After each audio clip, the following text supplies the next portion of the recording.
Ho ho ho! Merry Christmas! Arthur here. It's the best time of the year again. A time of giving, of celebration, of togetherness.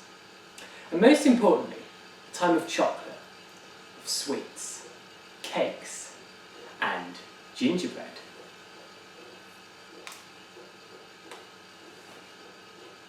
Who doesn't love gingerbread, right? For many of us, some of our best childhood memories of Christmas are tied to gingerbread. Eating gingerbread, making gingerbread, just gingery biscuits in general.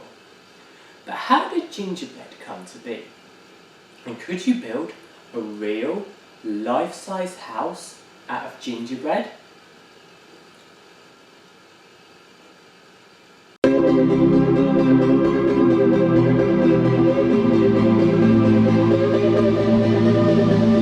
To understand the history of gingerbread, we must first start with ginger the spice. Ginger was originally cultivated in ancient China and made its way via the Silk Road to the Near East.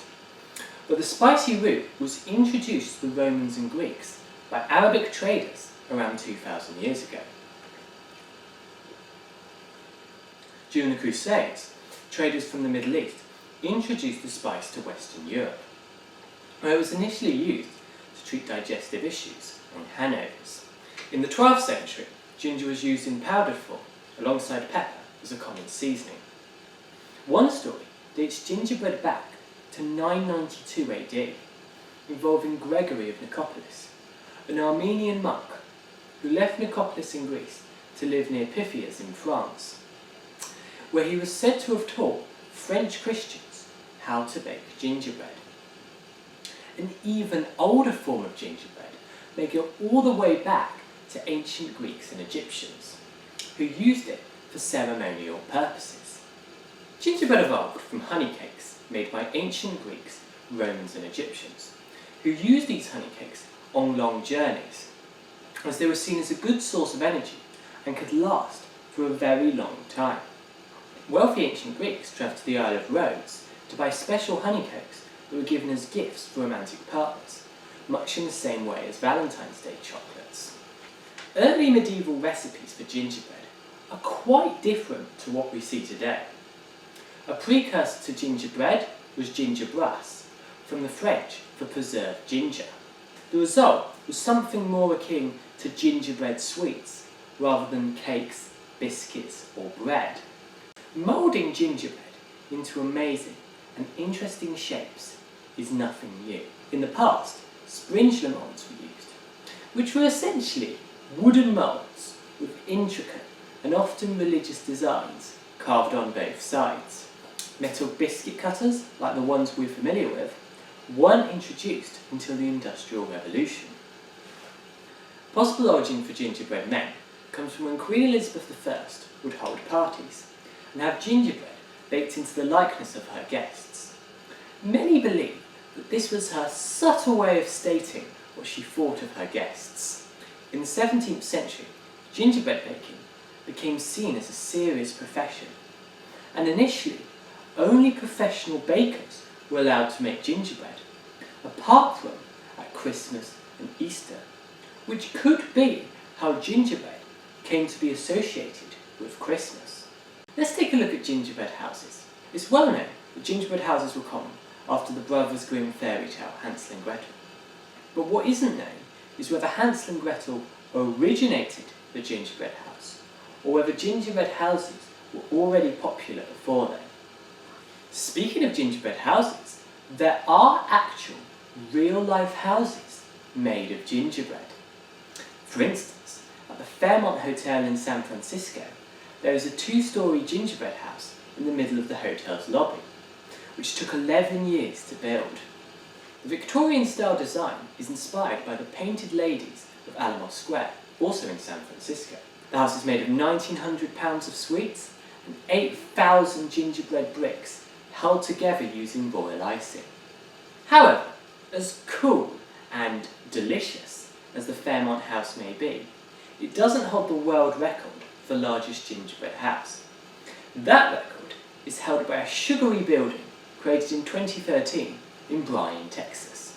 Unlike its San Francisco counterpart, This house was not completely gingerbread, as there was a framework underneath a biscuity plate covering.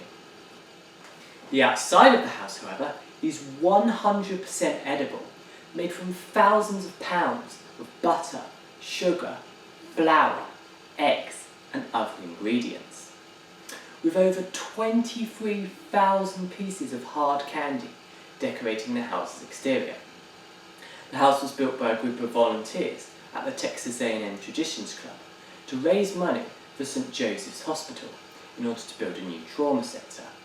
If you were to eat the entire thing, it would be 36 million calories and have a volume of 1,110.1 metres cubed. In the Norwegian city of Bergen, you can find the world's largest gingerbread town, which has been a tradition of Bergen's since 1991 and is created by many volunteers submitting their own creations.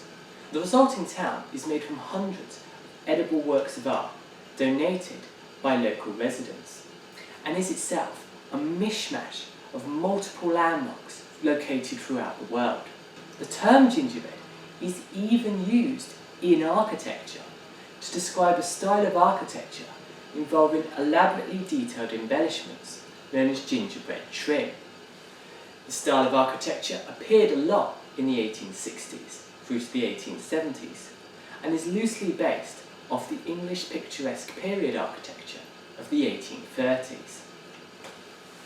You're probably familiar with the story of the Gingerbread Man, the "run, run, run, you can't catch me, I'm the Gingerbread Man" story, where an old woman bakes a gingerbread man, only for the biscuity man to jump out the oven as soon as it was opened and run away, shouting the famous charm.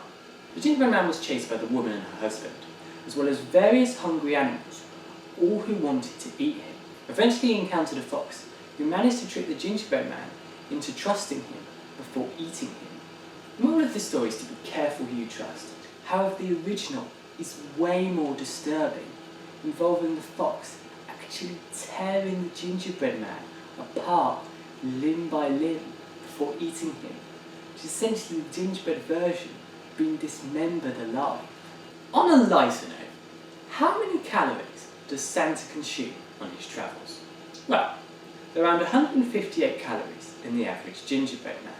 There's also 2.8 billion children on Earth, and an average of 3.8 children for every household, meaning Santa will visit about 500 million houses that night, and so consume 60 billion calories in just one night.